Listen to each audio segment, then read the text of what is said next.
नमस्कार दोस्तों, स्वागत है सभी का माय चैनल माय नॉलेज में और मेरा नाम है पिंटू भारद्वाज। तो दोस्तों आज की जो वीडियो बहुत ज़्यादा इंपॉर्टेंट वीडियो है आप सभी के लिए। अगर आप एक ईपीएफ के मेंबर है, यानी कि अगर आपके पास एक पीएफ का अकाउंट है, तो ये वीडियो आप सभी के लिए बहुत ही ज़्यादा इंपॉर्टेंट वीडियो है। क्योंकि दोस्तों हमारे कुछ ईपीएफ मेंबर्स को एक प्रॉब्लम कंटिन्यूसली आ रही है। तो दोस्तों प्रॉब्लम ये है कि जब वो अपने पीएफ को ऑनलाइन अप्लाई करते हैं, चाहे वो एडवांस के लिए कर रहे हैं चाहे फुल एंड फाइनल के लिए कर रहे हैं, तो उनका जो क्लेम है वो रिजेक्ट कर दिया जाता है। और वहां पे रीजन में ये बताया जाता है कि आपकी जो सर्विस हिस्ट्री है वो ओवरलैप कर रही है। तो दोस्तों आप में से कुछ ऐसे ईपीएफ मेंबर्स जरूर होंगे जिनको ओवरलैपिंग का मतलब नहीं पता होगा। तो दोस्तों मैं आपको सिंगल लाइन में एक एग्जांपल के थ्रू समझाता हूं कि ओवरलैपिंग क्या होती है। तो दोस्तों मान लीजिए कि आपने किसी दो कंपनी में जॉब की, जिसमें से आपकी प्रीवियस वाली कंपनी की जो डेट ऑफ एग्जिट है वो आपके प्रेजेंट वाले कंपनी के डेट ऑफ ज्वाइनिंग के बाद डली है।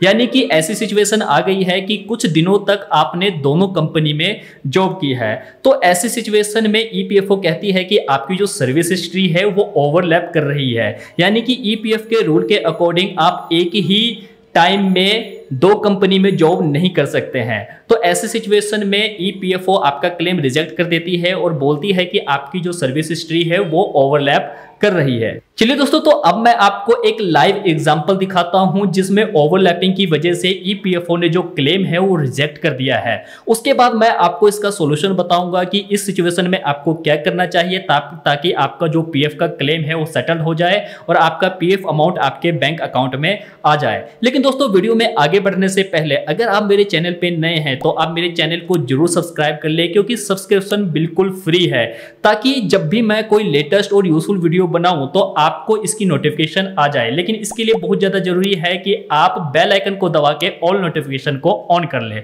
तो चलिए अब हम अपनी लैपटॉप की स्क्रीन पे चलते हैं, वहां पे मैं आपको एक लाइव एग्जांपल दिखाता हूं। तो चलिए हम अपनी लैपटॉप की स्क्रीन पे चलते हैं। हेलो दोस्तों, तो ये देखिए मैं अपनी लैपटॉप की स्क्रीन पे आ चुका हूं और अगर आप मेरी लैपटॉप की स्क्रीन पे देख रहे हैं तो मैंने यहाँ पे ईपीएफ का पासबुक वाला पोर्टल ऑलरेडी ओपन किया हुआ है और इसमें एक यूएन नंबर के जरिए लॉगिन भी किया हुआ है। तो दोस्तों सबसे पहले मैं आपको बता देना चाहता हूं कि इस यूएन नंबर में एक पीएफ अकाउंट है जिससे पीएफ एडवांस विड्रॉ करने के लिए 2 बार क्लेम किया गया है और दोनों बार जो क्लेम है वो रिजेक्ट कर दिया गया है, ये बोल के कि आपकी जो सर्विस हिस्ट्री है वो ओवरलैप कर रही है। चलिए दोस्तों, तो सबसे पहले मैं आपको उस पीएफ अकाउंट का जो क्लेम स्टेटस है वो चेक करा देता हूं। क्लेम स्टेटस कभी भी आप चेक करना चाहते हैं तो आप अपने ईपीएफ के पासबुक वाले पोर्टल में लॉगिन करेंगे और सबसे पहले उस वाले पीएफ अकाउंट को सिलेक्ट करेंगे जिसके थ्रू आपने क्लेम किया था। तो जहां पे आपको सिलेक्ट मेंबर आईडी लिखा हुआ है वहां पे आप पीएफ अकाउंट सिलेक्ट कर लेंगे। उसके बाद आपको यहाँ पे व्यू क्लेम स्टेटस का एक बटन नजर आएगा, उस पर क्लिक कर देंगे। उसके बाद आज तक आपने जो भी क्लेम किया है इस पीएफ अकाउंट के थ्रू उसकी हिस्ट्री आपको यहाँ पे नजर आ जाएगी। अगर आप यहाँ पे देखेंगे तो यहाँ पे टोटल 2 क्लेम नजर आ रहे हैं। दोनों क्लेम एडवांस पीएफ विड्रॉ करने के लिए किया गया है और फॉर्म नंबर 31 फिल किया गया है। लेकिन दोस्तों पहले वाले फॉर्म में यहाँ पे जो रीजन सेलेक्ट किया गया है कोविड-19 सेलेक्ट किया गया है, सेकेंड वाले में इलनेस सेलेक्ट किया गया है। लेकिन दोनों का जो क्लेम स्टेटस है वो रिजेक्टेड यहाँ पे शो कर रहा है और पहले वाले में यहाँ पे रिमार्क्स में लिखा हुआ है कि service is overlap in multiple PF account, जिसकी वजह से ये जो क्लेम है वो रिजेक्ट किया गया है। उसके बाद सेकंड वाले ऑप्शन में यहाँ पे लिखा हुआ है रिमार्क्स में कि सर्विस ओवरलैप, यहाँ पे साथ के साथ पीएफ अकाउंट और उसकी डेट ऑफ ज्वाइनिंग भी दी हुई है और यहाँ पे जिस पीएफ अकाउंट के साथ ओवरलैप कर रहा है उसकी डेट ऑफ लिविंग भी यहाँ पे मेंशन की गई है। तो दोस्तों यहाँ पे दोनों जो क्लेम है वो रिजेक्ट इसलिए किया गया है क्योंकि यहाँ पे सर्विस में ओवरलैपिंग है। चलिए दोस्तों, तो अब चेक करते हैं कि क्या असल में हमारी सर्विस हिस्ट्री में ओवरलैपिंग है या नहीं है। तो दोस्तों कभी भी आप ये चेक करना चाहते हैं कि आपकी सर्विस हिस्ट्री में ओवरलैपिंग है तो सबसे पहले आपको यूनिफाइड मेंबर पोर्टल पे जाना पड़ेगा और वहां पे आपको लॉगिन करना पड़ेगा। लॉगिन करने के बाद आप जाएंगे सर्विस हिस्ट्री में। तो ये देखिए दोस्तों, मैं अभी यूनिफाइड मेंबर पोर्टल पे आ चुका हूं और यहाँ पे मैंने सर्विस हिस्ट्री भी ओपन करी हुई है। तो अगर आप यहाँ पे देखेंगे तो यहाँ पे इस यूएन नंबर में टोटल 5 यहाँ पे कंपनीज आपको नजर आएगी। अगर आप यहाँ पे थर्ड वाली कंपनी देखेंगे तो थर्ड वाली कंपनी में डेट ऑफ ज्वाइनिंग यहाँ पे जो दी गई है वो दी गई है 13/4/2021 और डेट ऑफ एग्जिट दी गई है 10/6/2021। लेकिन इसके नेक्स्ट वाली कंपनी में अगर आप डेट ऑफ ज्वाइनिंग देखेंगे तो यहाँ पे लिखी हुई है 1/6/2021, यानी कि प्रीवियस वाली कंपनी में जो डेट ऑफ एग्जिट है वो 10/6/2021 है और उसके बाद वाली कंपनी में जो डेट ऑफ ज्वाइनिंग है वो प्रीवियस वाली कंपनी के डेट ऑफ एग्जिट से 9 दिन पहले की है। तो यहाँ पे ये ओवरलैप कर रही है।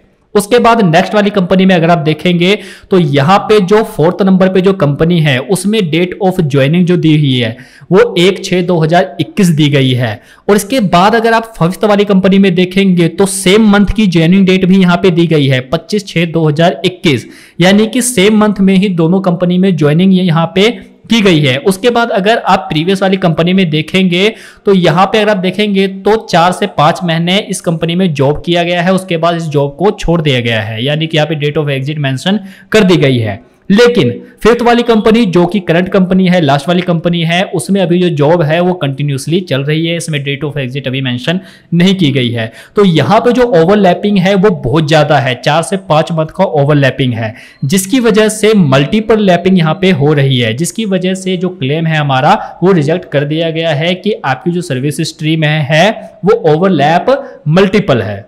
चलिए दोस्तों, तो यहां तक हमने बात करी प्रॉब्लम के बारे में। अब हम बात करते हैं सॉल्यूशन के बारे में। तो दोस्तों, अगर आपके यूएन नंबर के अंदर मल्टीपल पीएफ अकाउंट है और आपको वहां पे ओवरलैपिंग शो कर रही है तो यहां पे 2 सिचुएशन हो सकते हैं। पहले सिचुएशन में ऐसा हो सकता है कि इसमें आपकी गलती ना हो, यानी कि आपने प्रॉपर पुरानी वाली कंपनी में रिजाइन डाला, उसके बाद ही आपने नई वाली कंपनी ज्वाइन करी। तो ऐसी सिचुएशन में यह हो सकता है कि आपकी डेट ऑफ ज्वाइनिंग या डेट ऑफ एग्जिट यहां पे गलत मेंशन हुई है, जिसकी वजह से आपको यहां पे ओवरलैपिंग नजर आ रही है। तो ऐसी सिचुएशन में आप एक काम कर सकते हैं कि आप एक ज्वाइंट डिक्लेरेशन फॉर्म फिल कर सकते हैं, जिसमें आप गलत डेट ऑफ ज्वाइनिंग या डेट ऑफ एग्जिट भी मेंशन करेंगे, साथ के साथ आप सही वाली डेट ऑफ ज्वाइनिंग और डेट ऑफ एग्जिट मेंशन करेंगे और उसको आप अपने एम्प्लॉयर यानी कि अपने कंपनी से साइन एंड स्टैंप करवाएंगे और उस फॉर्म को आप अपने पीएफ ऑफिस में जमा करा देंगे। जिसके बाद अगर आपकी डेट ऑफ एग्जिट या डेट ऑफ ज्वाइनिंग दोनों में से कोई भी गलत है